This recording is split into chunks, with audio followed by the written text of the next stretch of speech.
A very good morning to my dear students. I welcome you in our class. We are learning about in a class of their own, and we have finished the second part of it. Today, we'll solve the English workshop, that is based on the part 2. आज आपण बघा in a class of their own हा lesson पाहिलेला आहे, अभ्यासलेला आहे. नक्कीच तुम्हाला तो समजला असणार आहे. मग आज आपण काय बघणार आहे तर इंग्लिश वर्कशॉप हे जे पार्ट 2 आहे ते आपण आज अभ्यासणार आहोत. या लेसनमध्ये तुम्ही पाहिलं असेल की काय होतं, अतिशय खट्याळ क्लास होता. सतत कोणत्याही शिक्षकांना न आवडणारा तास हा असा वर्ग होता. पण ज्यावेळी मिसेस देसाई या वर्गामध्ये आल्या, त्या वर्ग शिक्षिका म्हणून ज्यावेळी त्या वर्गात आल्या, त्यानंतर मात्र त्यांच्या प्रेमानं किंवा त्यांच्या आपुलकीपणामुळं हा वर्गच पूर्णपणे काय केलेला आहे, बदलून गेलेला आहे. त्यांच्या वर्गामध्ये असणारी एकता, एकात्मता, एकरूपता म्हणून एकतेचं प्रतीक आणि त्यांची अभ्यास करण्याची वृत्ती, इव्हन त्यांच्यामध्ये त्यांनी लावलेले नवीन नवीन शोध, SGL असू देत, इव्हन त्यानंतर SLs असू देत, हे जे आहेत हे सुद्धा काय नाविन्य आपल्याला पाहायला मिळालेलं आहे. आणि त्यांनी नक्कीच चांगला अभ्यास इथं केलेला आहे आणि प्रत्येक टेस्टमध्ये त्यांनी चांगल्या मार्कानं पास इथं चांगले मार्क्ससुद्धा मिळवलेले आहेत. ठीक आहे. आता बघा इथं क्वेश्चन नंबर 1 दिलेला आहे. Discuss the meaning of the following sentences and translate them into your mother tongue. Discuss म्हणजे काय करणे, चर्चा करणे. डिस्कस म्हणजे चर्चा करणे. मीनिंग म्हणजे त्यांचा अर्थ, स्टेटमेंट्स वाक्ये, आणि ट्रान्सलेट भाषांतर.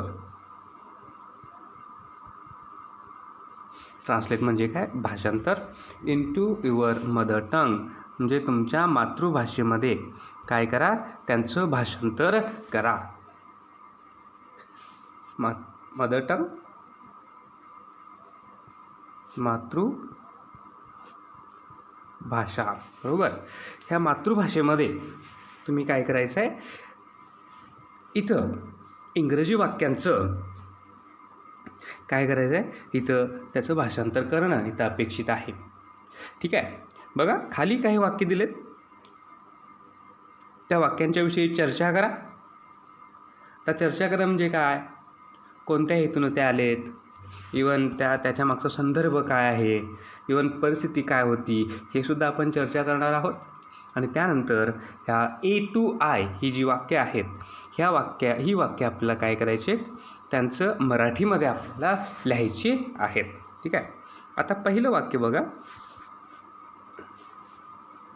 We must make her proud of us. बघा, we must make her proud of us म्हणजेच आम्हाला मिसेस देसाईंना आमचा अभिमान वाटला पाहिजेत, असं त्याचं काय होतं, मराठीत भाषांतर होतं. मस्ट म्हणजे ऑब्लिगेशन, कंपल्शन, ओढ आपण म्हणूया. मेक हर प्राऊड म्हणजे अभिमान. मी तुम्हाला ऑलरेडी सांगितलेलं आहे, मिसेस देसाईंना आमचा अभिमान वाटेल असं आपण काहीतरी केलं पाहिजेत. मग आता हे त्यांना असं का वाटलं, असं वाटण्याचं मागचं कारण काय असेल, तर कारण बघा, आपण कारण इथं काय करतो, इथं आपण कारण we must make her proud of us. See, when the students, as we have discussed, the class is very annoying. The class always used to disturb all the teachers while handling them, and that's why Not a single teacher was interested to go towards them, and they were always being punished. They have to take a round of grounds. इथं बघा, त्या मुलांना सतत प्रत्येक शिक्षक काय करायचे, शिक्षा करायचे. ग्राउंडच्या फेऱ्या मारायला लावायचे, 100 वेळा ओळी लिहायला लावायचे. यासारख्या ज्या शिक्षा आहेत, ह्या शिक्षा काय करायच्या, दिल्या जायच्या. पण ज्यावेळी मिसेस देसाई मात्र ह्या वर्गावरती आल्या, त्यावेळी मात्र हे पूर्णपणे थांबलेलं आहे. मिसेस देसाईंनी काय केलं आहे, या वर्गावरती प्रेम दाखवलं. अतिशय प्रेमळपणाने, मायेनं, आपुलकीनं प्रत्येक मुलावरती कॉन्सन्ट्रेट केलं आणि प्रत्येक मुलाची अडचण त्याने समजून घेण्याचा प्रयत्न केला. आणि याच्यामुळंच काय झालं, त्या मिसेस देसाई या मुलांच्या गळ्यातल्या ताईत बनल्या. आणि याचप्रमाणे आणि म्हणून मुलांनासुद्धा वाटतं, मिसेस देसाईंनासुद्धा आमचा अभिमान वाटला पाहिजेत. हे झालं पहिल्या वाक्याविषयी. दुसरं बघा, we will make it possible. आम्ही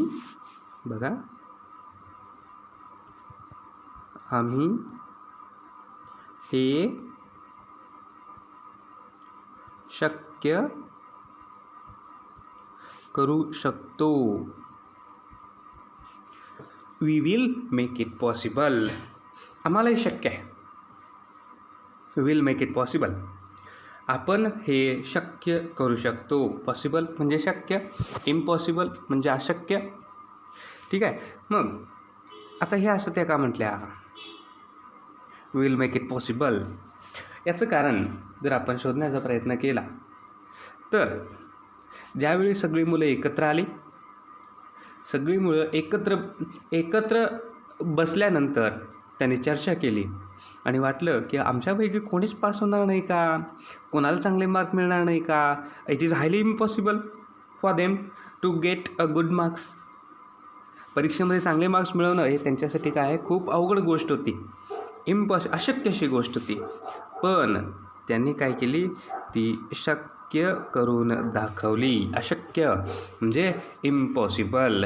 we will make it possible. We will make it possible असं त्यांनी म्हटलेलं आहे.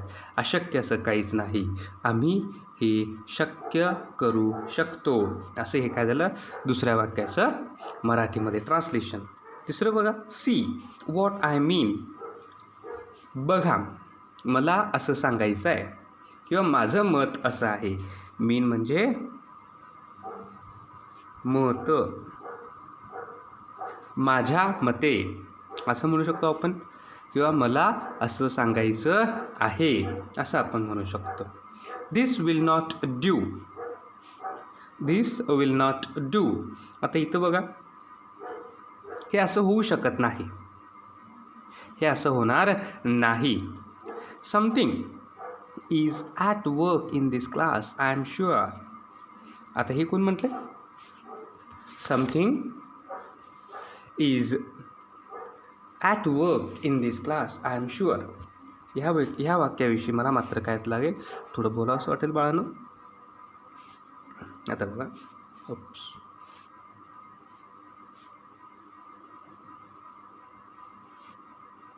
हे वाक्य कोणी म्हटलं, मिसेस देसाई. बरोबर, मिसेस देसाईने म्हटलं. Something is at work in this class, I am sure. ह्या वर्गामध्ये काहीतरी चाललंय. Something is happening, I am sure. मला खात्री आहे काहीतरी शिजत आहे. असं का म्हटलं, कारण या वर्गातला एकही विद्यार्थी ॲब्सेंट नव्हता. बरोबर, गेले 8 दिवस म्हणा, गेले 15 दिवस म्हणा, किंवा गेलं महिनाभर काय नव्हता, एकही विद्यार्थी गैरहजर नव्हता. सगळीच्या सगळी मुलं वर्गामध्ये हजर होती. Everyone page attention during lessons. वर्गामध्ये शिकवत असताना प्रत्येक विद्यार्थ्याचं अतिशय काळजीपूर्वक लक्ष येतं. प्रत्येक विद्यार्थी लक्ष देऊन ऐकतोय काय चाललेलं आहे, शिक्षक काय शिकवतात, शिक्षकांनी सांगितलेले शब्द ते मुलं लगेच वर्गामध्ये लिहून घेत आहेत, ती पाठ करतायत, दिलेला अभ्यास दररोजच्या दररोज काय करतायत, ते अभ्यास इथं पूर्ण करतायत. मग हा बदल, हा जो चेंज आहे, चेंज म्हणजे बदल, हा चेंज कुणाला जाणवला? हा बदल त्या मिसेस देसाईंना जाणवलेला आहे. आणि त्याचमुळं मिसेस देसाईंनी काय केलं, अशा त्यांना म्हटल्या, something is at work in this class, I am sure. माझी खात्री आहे, आय एम शुअर म्हणजे माझी खात्री आहे. नक्कीच या वर्गामध्ये काहीतरी चाललेलं आहे, काहीतरी शिजतं आहे बाळांनो. याची जाणीव कोणाला झाली? मिसेस देसाईंना झाली. आणि म्हणून त्या म्हटल्या, something is at work in this class, I am sure. Okay, next बघा. शी वॉज ऑल स्माइल्स. पुढचं वाक्य, शी वॉज ऑल स्माइल्स म्हणजे स्माईल म्हणजे हसणे.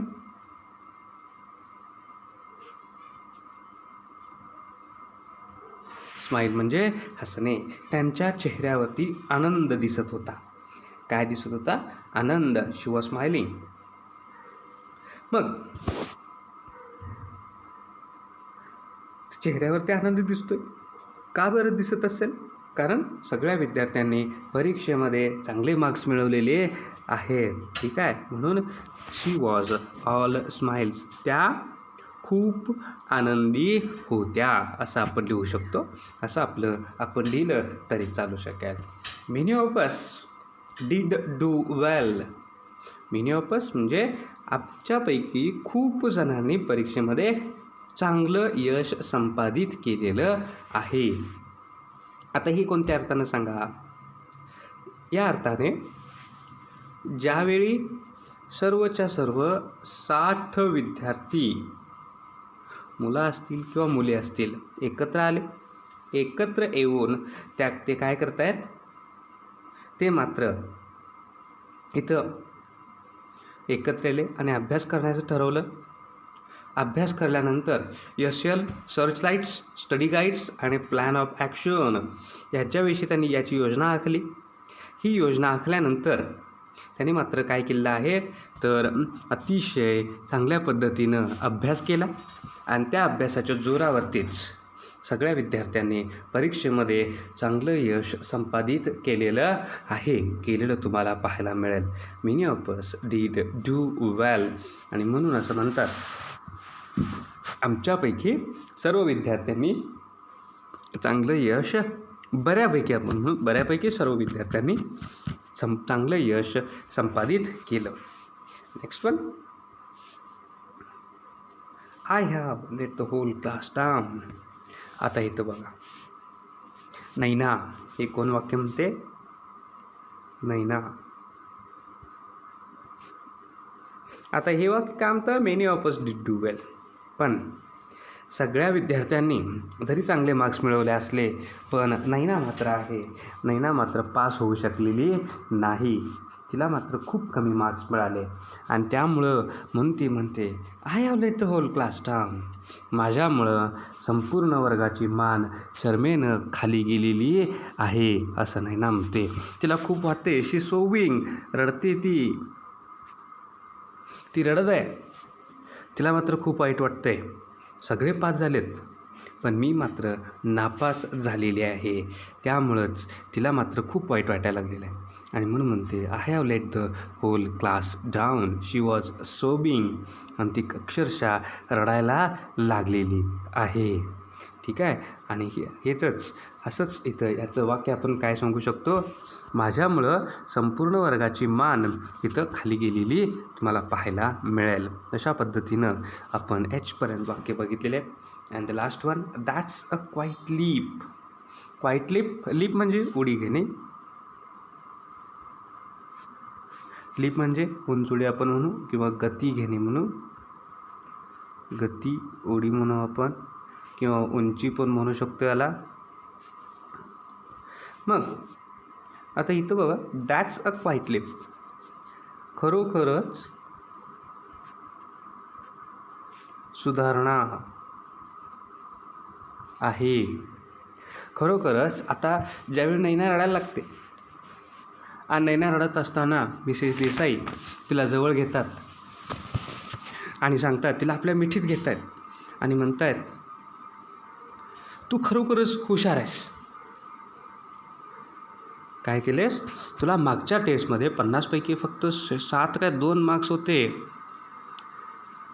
2 मार्क होते, पण आज तुला किती मार्क्स आहेत? 16 मार्क आहेत. 2 वरून तुला 16 मार्क्स मिळवले आहेत. खरोखरच काय आहे? हाही तुझ्यामध्ये प्रगती आहे, तुझ्यामध्ये सुधारणा नक्कीच झालेली आहे. पुढच्या वेळी 16चे 61 हे नक्कीच होणार आहेत अशी मी आशा करते, असं त्या मिसेस देसाई तिथं म्हणत आहेत. ठीक आहे. तर बाळांनो बघा, आज आपण discuss the following mother tongue, मातृभाषेमध्ये ABCD EFGHI ही जी वाक्य आहेत, ह्या वाक्यांचं मराठीमध्ये रूपांतर केलेलं आहे. आता जो पुढचा क्वेश्चन आहे, write any one of the following dialogues. First one. आता डायलॉग्स म्हणजे काय? इथं आपण काय म्हणे,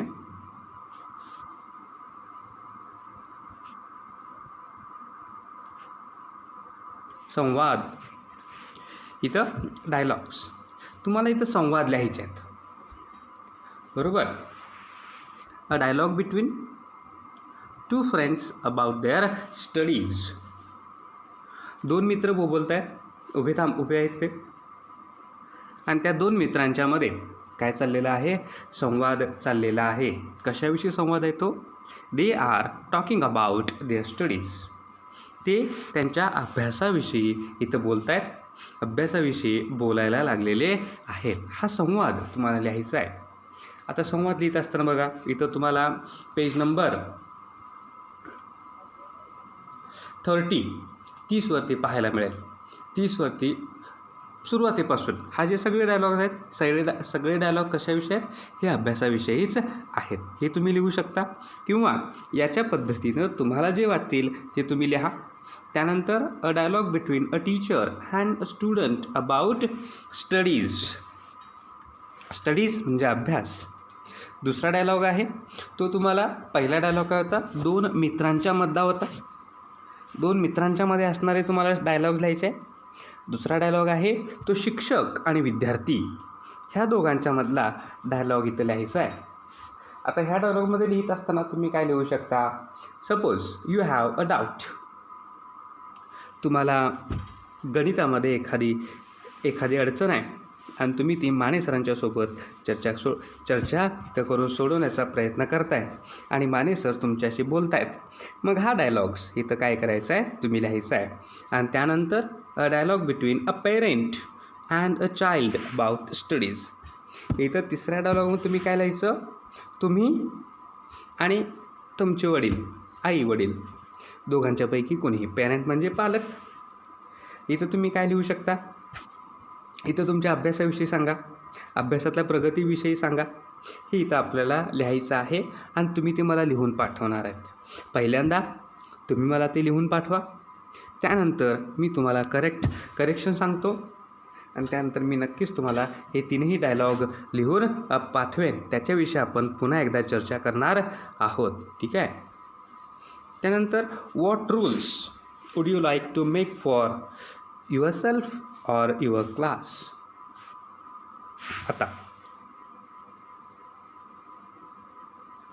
आता इथं बघा, शाळेतला वर्गातला एक विद्यार्थी म्हणून स्वतःला काहीतरी नियम घालून द्यायचे आहेत. काय नियम घालून द्याल ते इथं तुम्हाला सांगायचे आहेत. आणि युअर क्लास, तुमच्या क्लासला अभ्यासाविषयी. आता हे स्वतःला काय सांगू शकाल तुम्ही? सकाळी लवकर उठणे, बरोबर, अभ्यासाला बसणे, अतिशय कमीत कमी 2 ते 3 तास तरी प्रत्येक विषयाचा अभ्यास करणे हा नियम झाला. आलेल्या शंका शिक्षकांना विचारणे, त्या शंकेचं निरसन करून घेणे, हे आपण म्हणू शकतो युअर क्लास. वर्गासाठी काय सांगू शकता? वर्गामध्ये सर्व विद्यार्थी हजर राहतील, कोणीही अब्सेंट राहणार नाही, वर्गामध्ये कोणीही दंगा करणार नाही. Each and every student will focus upon studies. अभ्यासावरती फोकस करतील. त्यानंतर पुन्हा आपण काय सांगू शकतो, वर्गामध्ये त्यांना आलेल्या अडचणी शिक्षकांशी बोलतील ते, यासारखे जे नियम आहेत हे नियम तुम्ही तयार करायचे आहेत बाळांनो. हे नियम तुम्ही लिहायचे आहेत. ठीक आहे. त्यानंतर prepare a card for your friend wishing him a best of luck for in an examination. परीक्षेमध्ये आता 10वीच्या परीक्षा आहेत. 10वीच्या परीक्षेमध्ये तुमचा मित्र, तुमचा भाऊ म्हणा, तुमचा भाऊ बसलेला आहे किंवा बहीण बसलेली आहे, तिला तुम्हाला शुभेच्छा द्यायच्या आहेत.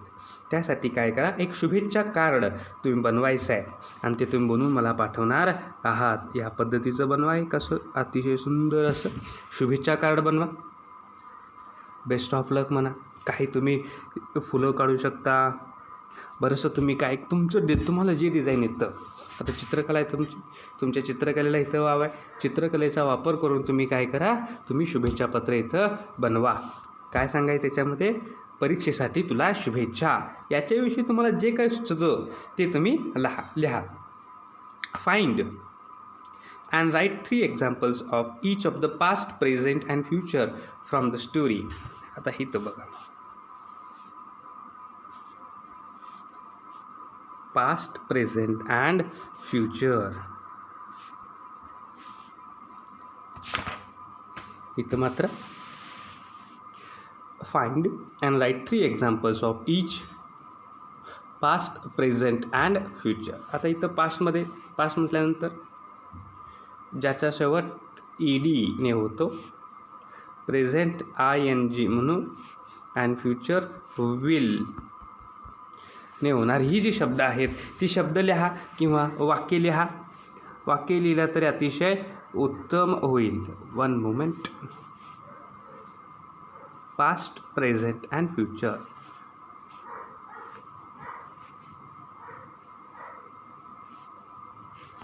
आता पास्ट ED ने शेवट होणारे, प्रेझेंट ING फॉर्म असणारे शब्द आणि फ्युचर विल असणारे शब्द. आता यातले शब्द जर सांगायचे झाले, आता शब्द बघा सांगतो तुम्हाला मी. आता for example, will not do किंवा विल मेक.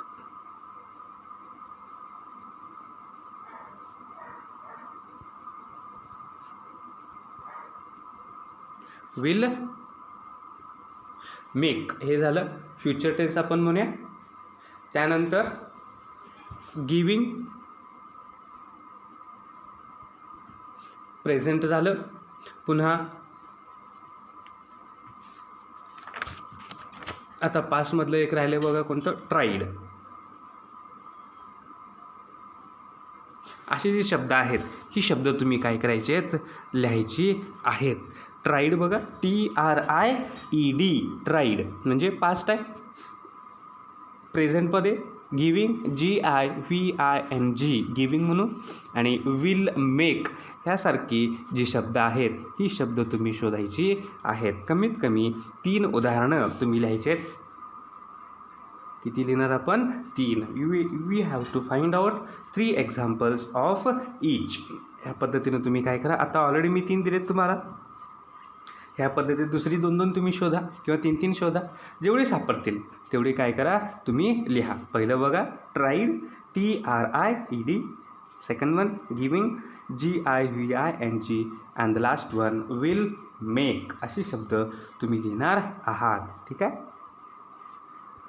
तर आज आपण बघा पेज नंबर 32 याच्यावरची एक्सरसाइज इंग्लिश वर्कशॉप जे आहे सोडवलेलं आहे. आणि ते उद्याच्या भागात आपण काय बघणार आहोत, लाईव्ह इंग्लिश याच्याविषयी आपल्याला चर्चा करायची आहे आणि ती तुम्ही लिहिणार आहात. ठीक आहे. Till then enjoy your day and thank you. आणि तुम्हाला दिलेला जो होमवर्क आहे तो होमवर्क तुम्ही काय करा, लवकरात लवकर करा आणि मला पाठवा. I will check it out and give you comments. Okay, thank you.